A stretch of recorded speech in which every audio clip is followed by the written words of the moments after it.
अस्सलाम वालेकुम। अच्छा, आज हम देखेंगे how to file annual accounts with SSCP. आप अपनी फाइनेंशियल स्टेटमेंट्स को एसएससीपी में किस तरह सबमिट कर सकते हैं। तो कंपनीज एक्ट का सेक्शन 233 जो है 233 वो फाइनेंशियल स्टेटमेंट्स की जो कॉपी हमने रजिस्ट्रार को सबमिट करनी है उसको डील करता है। तो सबसे पहले हम सेक्शंस को देख लेते हैं और उसके बाद हम चलेंगे एसएससीपी के पोर्टल पे कि हमने फाइनेंशियल स्टेटमेंट्स को किस तरह सबमिट करना है। तो ये मेरे पास आ गया section 233, copy of financial statements to be forwarded to the registrar without prejudice to the provisions of subsection 5 of section 223 after the audited financial statements have been duly laid before the company at the annual general meeting and duly adopted a copy of such financial statements together with reports and documents required to be annexed to the same duly signed in the manner provided by sections 226 232 and 251 shall be filed by the company with the registrar within 30 days from the date of such meeting in case of a listed company and within 15 days in case of any other company. तो आपकी जो financial statements हैं ये approve होती हैं AGM में, annual general meeting. AGM आपको पता है आपने करनी होती है within 120 days of closure of financial year. Max आपने करनी है 28 अक्टूबर तक, हर साल की 28 अक्टूबर तक। तो आपने, अगर आपकी कंपनी लिस्टेड एंटिटी है, तो आपने with in 30 days of AGM आप अपने जो फाइनेंशियल स्टेटमेंट्स हैं वो रजिस्ट्रार को प्रोवाइड करने हैं। और अगर आपकी company other than listed entity है, प्राइवेट लिमिटेड है या एसएमसी प्राइवेट लिमिटेड है, तो आपने with in 15 days of approval जो है आपने जो अपने फाइनेंशियल स्टेटमेंट्स हैं वो एसएससीपी को सबमिट करने हैं। If the general meeting before which the financial statement is laid does not adopt the same or defers consideration thereof or is adjourned, a statement of the fact and of the reasons thereof shall be annexed to the said financial statements required to be filed with the registrar. अगर आपकी financial statements approve नहीं होती या जो adoption है delay हो जाती है, तो आपने स्टेटमेंट ऑफ फैक्ट भी साथ में लगानी है। Nothing in this section shall apply to a private company having the paid up capital not exceeding 10 million rupees or such higher amount of paid up capital as may be notified by the commission. अगर आपकी company का paid up capital 10 million तक है तो जनाब आप पे financial statements या एनुअल अकाउंट्स फाइल करने की रिक्वायरमेंट ही नहीं है। ये सिर्फ उन प्राइवेट लिमिटेड कंपनीज के लिए जिनका कैपिटल 10 मिलियन यानी कि 1 करोड़ से ऊपर है। आगे वो बता रहा है, any contravention or default in complying with requirements of this section shall be an offence liable in case of listed entity to a penalty of level 2 on the standard scale and in case of any other company to a penalty of level 1 on the standard scale. तो ये SCCP में जो companies act में जो penalties है ये level wise लगती हैं, लेवल 1, लेवल 2, लेवल 3। तो इसको आप देख लीजिएगा। तो इधर से एक बात अगज हो गई कि हमने फाइनेंशियल स्टेटमेंट्स उन कंपनीज की सबमिट करनी है जिनका पेड अप कैपिटल 10 मिलियन से ऊपर हो, प्राइवेट कंपनीज के केस में। और अगर कोई एंटिटी लिस्टेड है तो उसका पेड अप कैपिटल तो वैसे ही बहुत ज़्यादा होगा। तो आपने ऑडिटेड फाइनेंशियल स्टेटमेंट्स सबमिट करनी है। ये मेरे पास एक ऑडिटेड फाइनेंशियल स्टेटमेंट्स है, तो ये आपने देख लेनी है जी। अब हम चलते हैं सबसे पहले एससीसीपी की वेबसाइट पे। तो गूगल पे जाके आप सर्च करेंगे एससीसीपी लीप। तो ये जो पहला लिंक आएगा इस पे चले जाएंगे। इस पे जाने के बाद आप जाएंगे लॉगिन पे। जो आपके लॉगिन क्रेडेंशियल्स होंगे, अगर आप एससीसीपी सर्विसेज से आ रहे हैं तो वही लॉगिन क्रेडेंशियल्स आपके इधर चल जाएंगे। वरना अगर आपने एससीसीपी लीप में साइन अप किया है तो वही आपके लॉगिन क्रेडेंशियल्स इधर यूज होंगे। तो सबसे पहले सीएनआईसी आ जाएगा, पासवर्ड आ जाएगा एंड सब्सिक्वेंटली आप लॉगिन पे क्लिक करेंगे। जैसे ही आप लॉगिन पे क्लिक करेंगे इस तरह का डैशबोर्ड आपके सामने आ जाएगा। उसके बाद आपने जाना है, ये देखें, डू इट नाउ। इसके बाद आ रहा है एंड पे फाइलिंग एंड कंप्लायंस। तो आप सिंपली क्लिक करेंगे फाइलिंग एंड कंप्लायंस पे। जैसे ही फाइलिंग एंड कंप्लायंस पे क्लिक करेंगे जितनी भी कंपनीज आपके पोर्टल में आ रही हैं वो आपके सामने अपीयर होना शुरू हो जाएंगे। जैसे हमारे सामने एक ही कंपनी आ रही है, वो कह रहा है please select LLP slash company to start its filing and compliance. तो ये जो राउंड सर्कल है, ये कंपनी के नेम के पीछे राउंड सर्कल है एक। जैसे ही मैं इस पर क्लिक करूंगा तो ये देखें, ये सिलेक्ट हो गया और ये प्रोसीड का बटन आ गया। तो सिंपली प्रोसीड पे क्लिक कर दूंगा तो ये मुझे इस डैशबोर्ड पे ले आएगा। इसमें जितने भी आपकी कंपनी के प्रोसेसेस हैं वो आ रहे हैं। ये 3 कॉलम है इसके, filing processes, event based filing और पीरियोडिक फाइलिंग। हमारा कंसर्न है पीरियोडिक फाइलिंग पे, और पीरियोडिक फाइलिंग के नीचे आप देख रहे हैं एनुअल फाइलिंग। तो सिंपली एनुअल फाइलिंग पे क्लिक करूंगा तो ये मेरे पास ये सारे प्रोसेसेस ले आया है। वो कह रहा है select a year for filing. हमने एक ईयर सेलेक्ट करना है किस ईयर के हम सबमिट कर रहे हैं। सपोज कर ले मैं कर रहा हूँ 2022 2023 का। अब ये ईयर को आपने समझना है, जिस ईयर में ये एंड हो रहा है ये उस ईयर के फाइनेंशियल स्टेटमेंट्स अपने फाइल करने हैं। जैसे ये 2021 के हैं, ये 2022 के हैं, 2023 के हैं। अब ये आप देख सकते हैं किसी के सामने टिक नहीं हुआ, यानी कि मैंने किसी भी प्रायर ईयर के नहीं सबमिट किए हुए। तो आपने क्या करना है, एनुअल अकाउंट्स अभी मैं करने लगा हूँ 2023 की। तो ये इस बॉक्स पे आके क्लिक करूँगा, तो ये देखिए ये मेरा क्लिक हो गया और वो कह रहा है स्टार्ट फाइलिंग। अच्छा, आप इसको एनुअल रिटर्न जो आपका फॉर्म ए है उसके साथ भी सबमिट कर सकते हैं और आप सेपरेटली भी सबमिट कर सकते हैं, बट आई सजेस्ट कि आप सेपरेटली इसको सबमिट करें। तो मैं स्टार्ट फाइलिंग पे क्लिक करूँगा। तो मेरे पास जनाब ये जो मेरा फॉर्म है ये ओपन होके आ जाएगा। अभी सबसे पहले फाइनेंशियल ईयर देखें 2023, डेट ऑफ एजीएम इधर से सेलेक्ट कर लेंगे। ईयर ईयर हमने 2023 पे जाना है, तो ये जो ड्रॉप डाउन है इस पे क्लिक करूंगा, तो ये मेरे पास सारे ईयर्स आ जाएंगे। तो मैं 2023 सेलेक्ट कर लूंगा इधर से। उसके बाद एजीएम की डेट मेरी है अक्टूबर 27, तो अक्टूबर पे क्लिक किया और इधर से 27 सेलेक्ट कर लिया, तो ये मेरे पास एजीएम की डेट आ गई। उसके बाद है नेम ऑफ ऑडिटर। तो ऑडिटर का नेम क्या होता है जी? एबीसी एंड को chartered accountants and so on, इस तरह करके आपकी जो फर्म्स हैं उनके नेम आ रहे होते हैं। तो जो फर्म का नेम है वो लिख लेते हैं।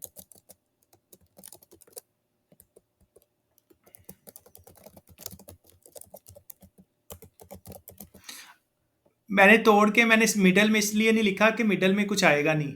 मैंने फर्म का नाम लिख दिया एंड को, एबीसी एंड को, मिडल नेम में कुछ भी नहीं है और लास्ट पे चार्टर्ड अकाउंटेंट्स। उसके बाद नेम ऑफ एंगेजमेंट पार्टनर, जो बंदा आपकी ऑडिट रिपोर्ट साइन कर रहा है उसका क्या नाम है, तो वो लिख लेंगे। उसके बाद है kind of company, limited by shares, तो डेफिनेटली अगर मेरी प्राइवेट लिमिटेड कंपनी है तो ये लिमिटेड बाय शेयर्स ही होगी। आगे वो कह रहा है क्लास ऑफ कंपनी, स्मॉल है, लार्ज है, मीडियम है। ये आपकी third schedule of the companies act जो है आप उसको देख लेंगे। ये कैपिटल वाइज, आपकी revenue wise, number of employees, इस तरह करके ये, और आपकी जो इक्विटी है इस तरह करके इसको डिवाइड किया गया। इसकी क्लासिफिकेशन है स्मॉल, मीडियम, लार्ज साइज की। अब मैं सपोज कर लेता हूँ मेरी लार्ज साइज एंटिटी है, मैं लार्ज साइज्ड कंपनी सेलेक्ट कर लूंगा इधर से। उसके बाद वो कह रहा है is this a public interest company, तो नहीं जी, मैंने इसको क्लिक नहीं करना। नीचे चलूंगा, वो कह रहा है आपकी टोटल इक्विटी कितनी है, तो मैं फाइनेंशियल स्टेटमेंट से देख के इधर लिख लेता हूँ।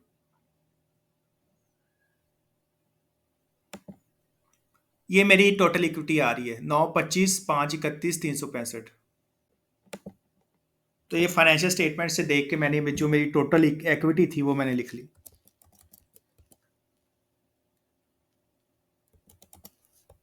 उसके बाद वो पूछ रहा है करंट लाइबिलिटीज, तो करंट लाइबिलिटीज देख लेते हैं। ये मेरी करंट लाइबिलिटीज है 743 मिलियन की। तो वापस जाके करंट लाइबिलिटीज लिख देता हूँ।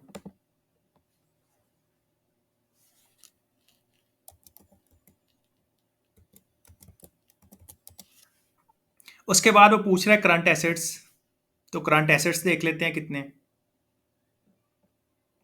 ये मेरे करंट एसेट्स हैं 1 बिलियन के, 1070547,785, तो ये लिख लेता हूँ। तो ये जी करंट एसेट्स आ गए मेरे 1070204,274। उसके बाद टोटल फिक्स एसेट्स देख लेते हैं जी।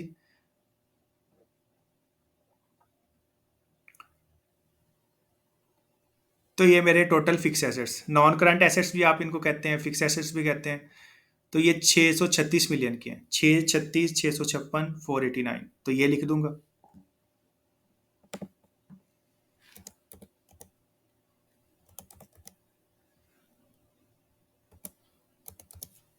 लॉन्ग टर्म इन्वेस्टमेंट्स अगर आपकी कुछ हैं तो आप वो लिख लेंगे। तो मैंने सारा कुछ ही फिक्स एसेट्स में ही क्लासिफाई कर दिया है। अगर आप सेपरेटली कैटेगराइज करना चाहते हैं तो आप कर सकते हैं। तो ये मेरी जीरो आ गई। तो ये देखिए ये स्टार लगा हुआ है, तो जिस चीज़ के साथ स्टार है वो कंपलसरी आपने फिल करना है। अगर कुछ भी नहीं है तो उधर जीरो लिख दें। उसके बाद नीचे आ जाता हूँ, वो प्रॉफिट एंड लॉस अकाउंट की डिटेल मांग रहा है। तो प्रॉफिट एंड लॉस अकाउंट देख लेते हैं, जो आपकी स्टेटमेंट ऑफ कॉम्प्रिहेंसिव इनकम आ रही होगी या statement of profit and loss आ रही होगी। तो मैं वापस जाऊँगा फाइनेंशियल स्टेटमेंट्स पे। तो जी ये मेरा प्रॉफिट एंड लॉस अकाउंट आ गया। तो सिंपली यहाँ से जो डिटेल रिक्वायर्ड है इसको कॉपी करेंगे और उधर लिख देंगे। चलते हैं वापस अपने फॉर्म पे। तो सेल चाहिए जी, सेल्स, टर्नओवर, रेवेन्यू, डोनेशंस, ये सेम टर्म्स में यूज होते हैं। टर्नओवर सेल्स को ही कहते हैं। तो सेल्स देख लेते हैं। मेरी जो सेल है जी वो 1.683 बिलियन की है, तो इसको कॉपी कर लेते हैं उधर।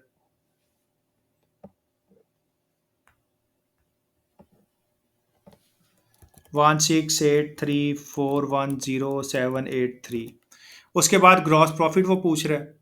ग्रॉस प्रॉफिट आपका जो कॉस्ट ऑफ सेल्स को निकालने के बाद जो आएगा, तो ग्रॉस प्रॉफिट देख लेते हैं। तो ये मेरा ग्रॉस प्रॉफिट आ रहा है 599 मिलियन का, तो इसको कॉपी कर लूंगा उधर। तो ये मेरा आ गया 599501 और 638। नेट प्रॉफिट देख लेते हैं, बिफोर टैक्स वो पूछ रहा है। तो मेरा जो नेट प्रॉफिट है वो आ रहा है 143,719,457 बिफोर टैक्सेशन जो है। तो इसको कॉपी कर लूंगा, 143,719,457। अदर इनकम, अगर आपकी कोई अदर इनकम है तो आप इधर कॉपी कर लेंगे। देख लेते हैं जी अदर इनकम को। तो ये मेरी अदर इनकम आ रही है 176 मिलियन की, तो ये इसको उधर लिख लेंगे। तो ये अदर इनकम आ जाएगी मेरी।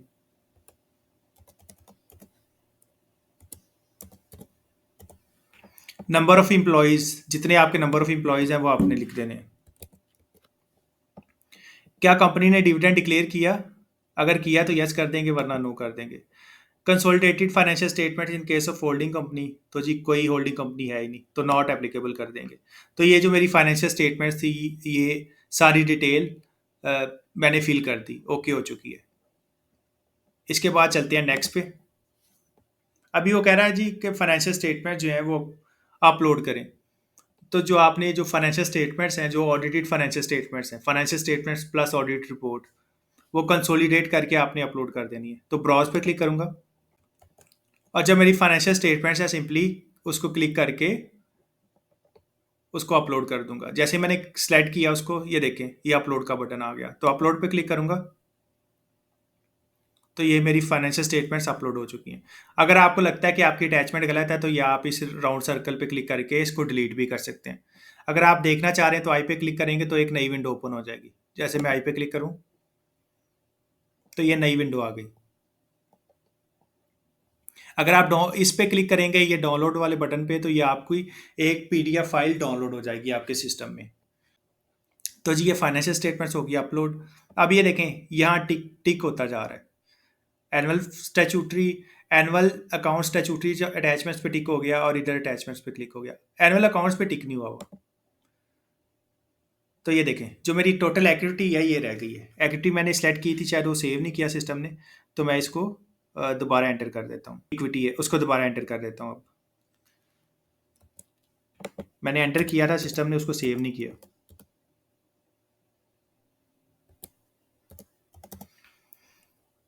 इसको सेव कर लेते हैं एक दफ़ा। तो ये देखें एनुअल अकाउंट्स पे भी टिक हो गया। तो जो जो मेरा प्रोसेस ठीक होता जा रहा है उस पर टिक होता जा रहा है, यानी कि ये पर्टिकुलर्स पूरे हो गए। उसके बाद नेक्स्ट पे जाऊंगा, डेक्लेरेशन। तो आपने सेलेक्ट करना है ऑथोराइज्ड ऑफिसर पे। तो जो आपने ऑथराइज ऑफिसर अपॉइंट किया होगा उसकी डिटेल आ जाएगी। उसके बाद ये अंडरटेकिंग है जी नीचे, I do hereby solemnly and sincerely declare that the information provided in this form is true and fair है, और जो भी आप रिपोर्ट कर रहे हैं वो एज पर कंपनीज एक्ट और रेगुलेशंस कर रहे हैं। तो ये इस बॉक्स पे क्लिक करके इसको सेलेक्ट कर लूंगा। उसके बाद नेक्स्ट पे जाऊंगा। नेक्स्ट पे जाने के बाद वो आपसे पूछ रहा है कि आप रिव्यू कर लें। तो ये आपने सारी इन्फॉर्मेशन रिव्यू कर लेनी है।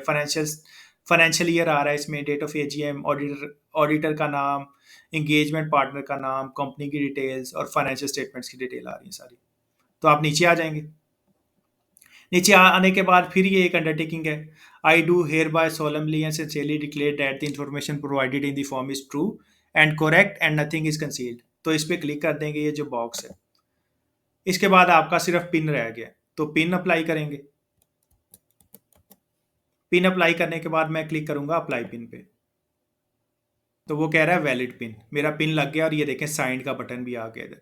इसके बाद जैसे ही मैंने सारे प्रोसेसेस कंप्लीट कर दिए, पिन अप्लाई कर दिया, ये मेरा सबमिट का बटन अपीयर होना शुरू हो जाएगा, ये ब्लू हो जाएगा। तो सबमिट पे क्लिक करूंगा।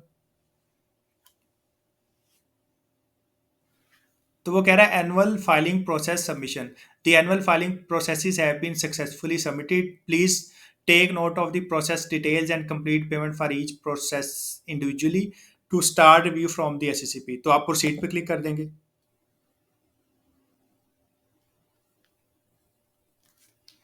तो वो कह रहा है congratulation your application has been submitted successfully. आगे एप्लीकेशन आईडी, हर जो भी आप फॉर्म सबमिट करेंगे उसकी एप्लीकेशन आईडी का एक यूनिक नंबर लग जाएगा। और आगे बता रहा है कि हमने आपको एक ईमेल और एसएमएस सेंड कर दिया है। उसके बाद आप क्लिक करेंगे गो टू होम पे। तो जैसे ही आप गो टू होम पे क्लिक करेंगे तो ये आपको जो आपके एलएलपी स्लैश कंपनी सर्विसेज के जितने भी प्रोसेसेस हैं उस पर ले जाएगा। तो आप नीचे आ जाएंगे, ये देखें, ये देखें, ये पेमेंट पेंडिंग है और ये आपका प्रोसेस है एनुअल अकाउंट्स। तो सिंपली आप क्लिक करेंगे पे नाउ पे।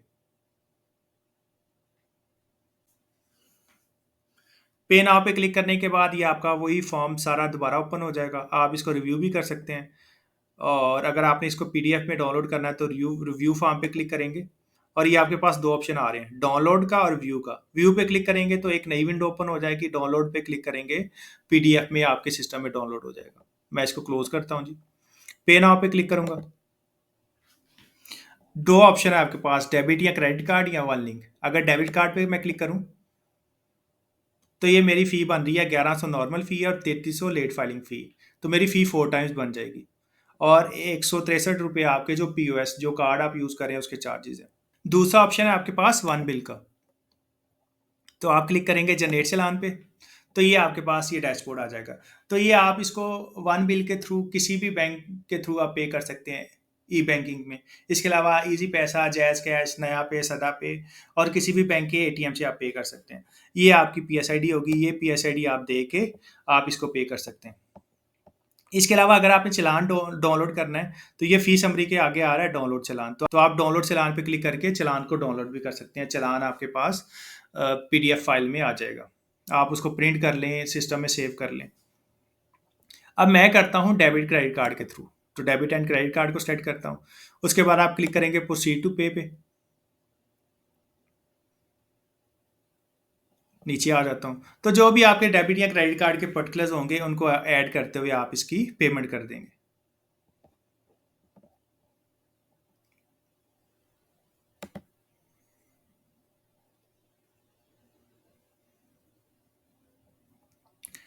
इसके बाद मैं जाता हूँ मेन्यू एंड देन होम पे। अच्छा, अगर आपका सिस्टम बंद हो जाता है और आपको नहीं पता चलता कि आपके प्रोसेसेस किधर हैं, तो आप सिंपली जैसे ही लॉगिन करके डैशबोर्ड पे आएंगे तो ये देखें, ये नीचे प्रोसेस आ रहा है, माय पेंडिंग प्रोसेसेस, कंपनी का नेम आ रहा होगा, प्रोसेस का नेम आ रहा होगा और पेंडिंग पेमेंट आ रहा होगा। तो सिंपली ये जो एरो बना हुआ है इस पर आप क्लिक करेंगे, आपको एलएलपी स्लैश कंपनी प्रोसेसेस पे ले जाएगा। नीचे आ जाएं और पे नाउ पे क्लिक करके आप वापस पेमेंट पे जा सकते हैं। वापस जाता हूँ अपने होम पे, तो देखिए अभी आ रहा है पेमेंट पेंडिंग। जैसे ही आप पेमेंट कर देंगे तो ये अंडर रिव्यू में चला जाएगा। जैसे ही आपकी पेमेंट अप्रूव हो जाएगी और जैसे ही आपका प्रोसेस अप्रूव हो जाएगा तो ये अप्रूव में चला जाएगा। सो इस तरह जो आप अपने एनुअल अकाउंट्स हैं उनको एचसीसीपी में फाइल कर सकते हैं। इसके अलावा किसी हेल्प की ज़रूरत हो, आपने ऑडिट करवाना हो तो आप मेरे से कांटेक्ट कर सकते हैं। इसके अलावा अगर आपने हमसे फाइलिंग करवानी है तो हम भी इन रीजनेबल प्राइस आपको फाइलिंग कर देंगे इसकी एसएससीपी के फॉर्म्स की। सो ये था आज के लिए। Thank you so much. अल्लाह हाफिज़।